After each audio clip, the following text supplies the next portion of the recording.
সংখ্যা পদ্ধতি থেকে গত বছর গুচ্ছ পরীক্ষায় হচ্ছে এই দুইটা কোশ্চেন দেখা গেছে। প্রথম কোশ্চেনটা হচ্ছে রবিনের বর্তমান বয়স হচ্ছে 19 বছর। তো কেন 19 বলতেছে, কারণ দেখো এখানে হচ্ছে 10 লেখা, অর্থাৎ বেস হচ্ছে 10, অর্থাৎ ডেসিমাল বা দশমিক সংখ্যা পদ্ধতি। তো এটা হচ্ছে 19 বছর। দেন কত বছর পর, কোশ্চেনটা হচ্ছে কত বছর পর তার বয়স একটা নাম্বার হবে। তো এটা তো আর ডিরেক্টলি মুখস্থ রাখবা না যে দেখি বলেই তারপর এটা হচ্ছে 40 বছর বা 50 বছর। তো তার জন্য আমরা যেটা করতে পারি, আমরা কিন্তু বাইনারি থেকে ডেসিমাল এবং ডেসিমাল থেকে বাইনারির একটা শর্টকাট শিখছিলাম, সেটা অ্যাপ্লাই করতে পারি।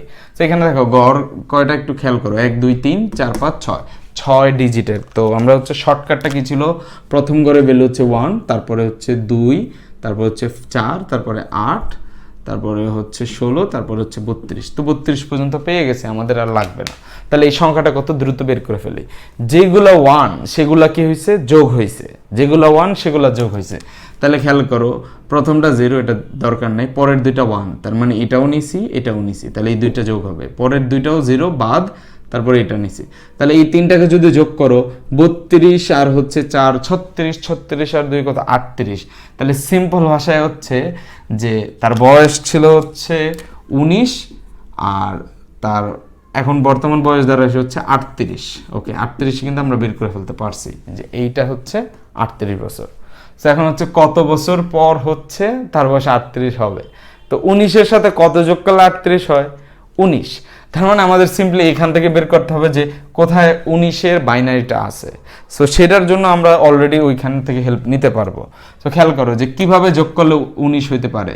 সেটা হচ্ছে 16 যদি নেই, দেন হচ্ছে 2 যদি নেই, দেন যদি 1 যদি নেই, তার মানে এই তিনটা 1 হবে, বাকি সবাই কি হবে, 0 হবে। তাহলে এটার জন্য কি হবে, 1 1 1, আর বাকিটা কি আসবে 0, এবং সামনের গুলো 0 লেখলে কোনো লাভ নাই।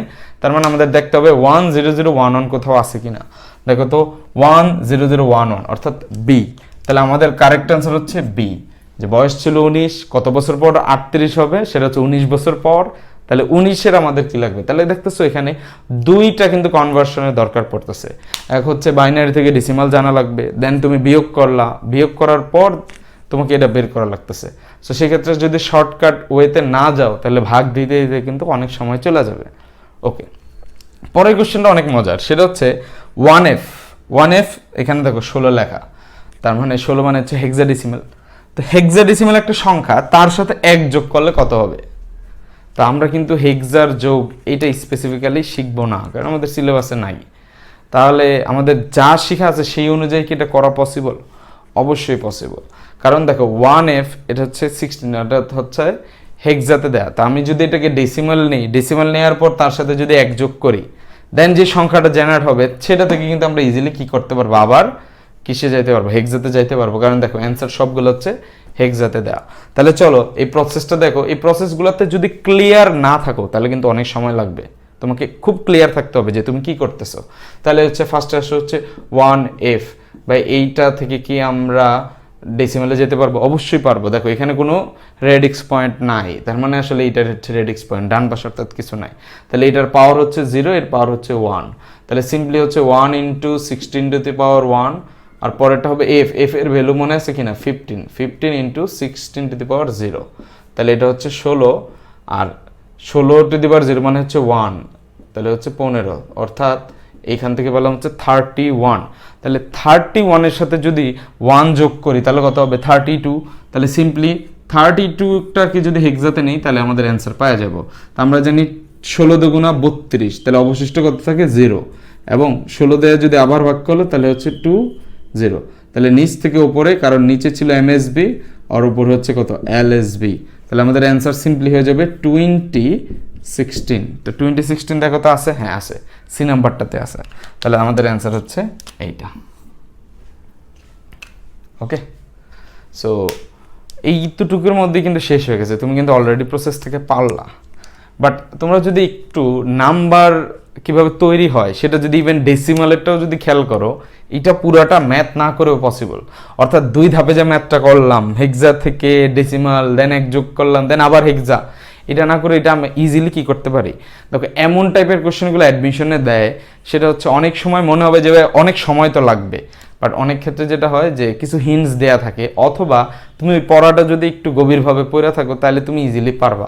অর্থাৎ এইখানে আমরা কিন্তু অ্যাকচুয়াল অ্যান্সারটা দেখলাম, বাট আমরা চাইলে আরেকটু সহজ এটা করতে পারতাম যদি আমরা সংখ্যা পদ্ধতির প্যাটার্নটা বুঝতে পারতাম। সো দেখো, যদি আমরা ডিসিমালের কথা চিন্তা করো, 0 থেকে 1 2 করে যেতে যেতে 9 পর্যন্ত যায়। দেখো 9 পর্যন্ত যাওয়ার পর এরপরে কি হয়, 1 আর 0 শুরু হয়। কত শুরু হয়? 1 আর 0। দেন দেখো এই 1টা চেঞ্জ হয় না, বাকিগুলো চেঞ্জ হতে থাকে। সো 19 এর পরে কি হয়? 20 হয়, এভাবে করে 29, দেন হচ্ছে আবার 30।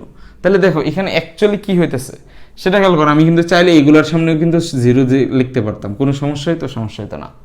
তাহলে আমরা কিন্তু আসলে বলতে পারি যে দেখো 0 থেকে 9 একবার ঘুরে এসে পড়ছে, দেন যখন পরের বার যাব আমরা ওই কতবার ঘুরে ফেলছি অলরেডি, সেই একটা সামনে থাকতেছে, এবং পরে আবার 0 থেকে 9 পর্যন্ত ঘুরলাম, ঘুরার পর 2বার কিন্তু ঘুরে ফেলছি, তো এর পরের বার হচ্ছে 2। তার মানে প্রতিবার যখন ঘুরা শেষ তখন তো তুমি আবার সেম সংখ্যা বা ডিজিটগুলোকে রিপিট করতে হবে, অর্থাৎ 0 থেকে 9 নিয়ে আবার কি করবা, চেঞ্জ করবা। সো ওই সামনের ঘরটা দিয়ে আসলে ওটা বুঝবো যে কতবার আমরা কি করে ফেলছি, অলরেডি ঘুরে ফেলছি। তাহলে সেই হিসেবে যদি একটু চিন্তা করো, হেক্সাতে কি হয়, 0 1 2 থেকে শুরু করে কিন্তু হচ্ছে এফ পর্যন্ত যায় না? অবশ্যই যায়। যাওয়ার পর কিন্তু আবার কি শুরু হবে, 1 0 শুরু হবে। তো এইভাবে করে যাইতে যাইতে কত আসবে, 1f আসবে। তাহলে এবার বলো 1f মানে কি বোঝাইতেছে, যে সামনের 1টা বোঝাইছে যে অলরেডি আমি 0 থেকে f পর্যন্ত একবার ঘুরে আসছে, এখন এক রাইখা আবার ঘুরলাম। তো এইটা যখন শেষ, এর পরবর্তী অ্যান্সার কিন্তু আবার 2 0 হবে, সামনে 2 থাকবে, বাকি 0 থেকে f পর্যন্ত আবার রিপিট হবে। তো সংখ্যা পদ্ধতির নেচার বুঝলে দেখো এটা ইজিলি বলা যায় 1f, আচ্ছা তারপর 2f হবে। ওকে, সো তোমাদের মাঝে মাঝে হচ্ছে একটু যদি এই বিষয়গুলো একটু ক্লিয়ার কনসেপ্ট রাখতে পারো তাহলে তোমাদের এটার জন্য খুব সহজ হবে।